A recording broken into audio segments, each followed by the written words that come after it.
This past week, Hollywood's social media world was shaken when Gigi Newman, daughter of the legendary actor Paul Newman, unexpectedly posted a passage from her father's long-hidden diary kept secret for decades.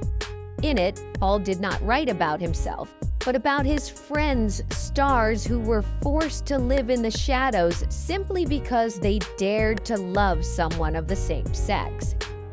Yet within 24 hours, Gigi hastily deleted the post. According to what Gigi disclosed, Paul Newman had recorded in detail a series of tragedies that had never been made public, some people whose truth was only revealed after their deaths.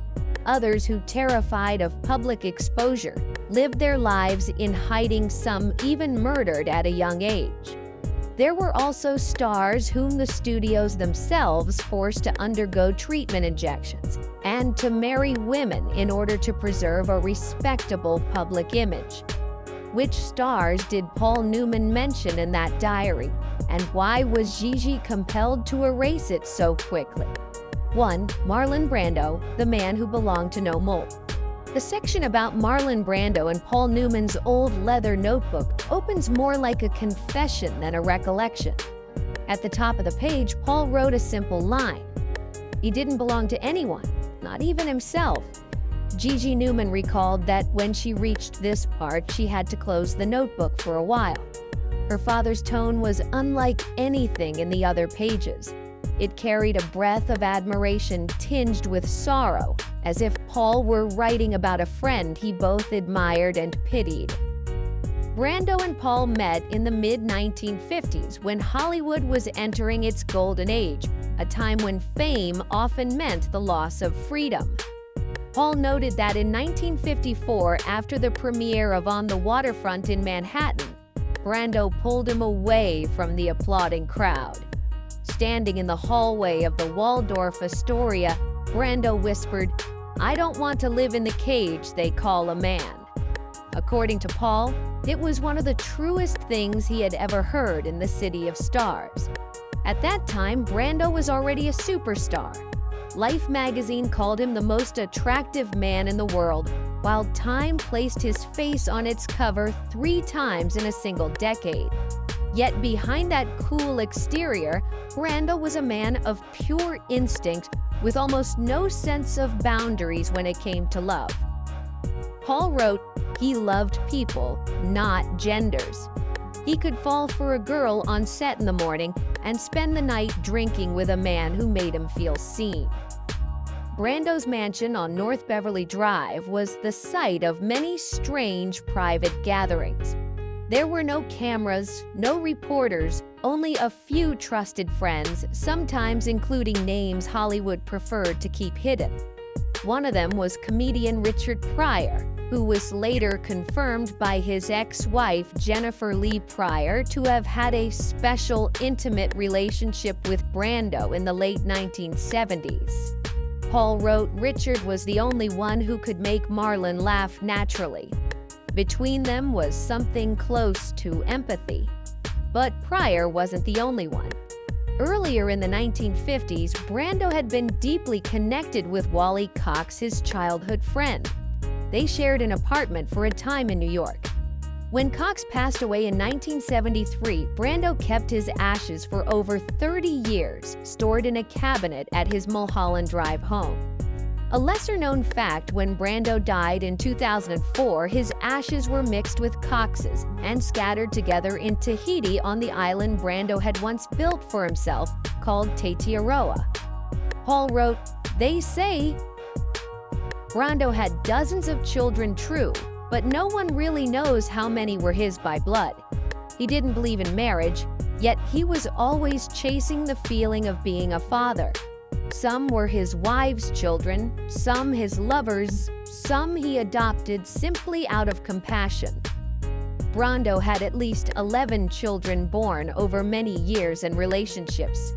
3 were with his first wife, Anna Kashfi, 5 with his second wife, Movita Castaneda. The rest were adopted or born to people, women, or men who had once been close to him. Brando never denied nor confirmed anything. He lived as if he needed no one's belief, no one's understanding. In 1976, Rolling Stone conducted a long interview with him. When asked about the rumors, Brando calmly replied, "I've had many experiences with people. I don't see any reason to hide that." The statement sent shockwaves through Hollywood.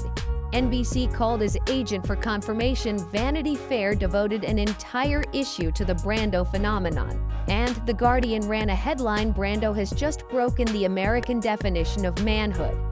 Paul's diary included a passage describing Brando after that interview night. He fled to his Malibu home, refusing all calls. Paul wrote, "He came to my house close to midnight, asking to sleep over because reporters were swarming outside his gate. I poured him a glass of whiskey and he said only one thing, 'Here at least I can just be a man.'" From then on, Brando gradually withdrew from the world he once ruled. He bought an island in Tahiti, raised his family, adopted orphans, and built a school for the locals. Yet inside, Paul wrote, Brando remained utterly lonely. He could have everything but peace, perhaps because he never truly belonged anywhere, not even to himself. After Brando's death in 2004, the Los Angeles Times wrote, "The most beautiful man in Hollywood is gone, leaving behind a life no one could define." But in his diary, Paul Newman ended the chapter with a short, piercing line. He dared to live truthfully, even when he knew that in Hollywood, that was the most dangerous thing one could do. From the chapter about Brando, the man who shattered every mold, Paul turned to another figure, also an icon of glamour, yet one who chose to live the exact opposite way, a refined gentleman, charming and impeccably perfect, whose flawless image hid a man forever on the run. 2. Cary Grant, The Elegant Gentleman and the Secret Home with Randolph Scott. Cary Grant was the embodiment of sophistication. Born in 1904 in Bristol, England, he immigrated to the United States in 1920 and became a name admired around the world. A radiant face, a warm baritone voice, and a walk that seemed made for tuxedos, everything about him exuded grace. Yet beneath that polished world, Cary carried a secret that everyone in the industry knew, but no one was ever allowed to say aloud. Paul wrote that when he first arrived in Hollywood in 1947, he heard older actors whisper about a house in Santa Monica that people half-jokingly, half-seriously called Bachelor Hall. It was the mansion where Cary Grant and Randolph Scott, his co-star in Hot Saturday 1932, had lived together for nearly 2 decades. Bachelor Hall stood on North Amalfi Drive overlooking the beach. Everyone in Hollywood knew of it, yet no one dared mention its name in print. Paul wrote in his notebook, "I visited once in 1951, a White House with windows open wide to the sunlight. Cary was standing by the stove cooking while Randolph sat on the porch, legs propped on a wicker chair, reading the newspaper. When they saw me, they simply smiled, no explanation needed. The peace of that moment was so complete that I had to pretend to believe they were just 2 roommates." According to many in the industry, that house hosted quiet gatherings of stars who could not live as their true selves. Producer George Cukor, actor Montgomery Clift, and even a young Rock Hudson were all said to have appeared there at different times. No reporters were invited, no cameras were ever allowed. It was the only space in Hollywood where for a few hours people could simply exist as they were. Rumors about Cary Grant and Randolph Scott's relationship began to swirl in the late 1930s, when Modern Screen magazine published a series of everyday life photos of the pair sunbathing at the beach together, doing laundry, having breakfast in the kitchen. The photos provided by Paramount itself were meant to craft an image of the cheerful bachelor life, but the public saw something different. Industry journalists began to whisper, and studio executives grew furious. Paramount even threatened to sue Modern Screen for damaging Cary Grant's commercial image. From that moment on, every major publication was strictly forbidden from touching the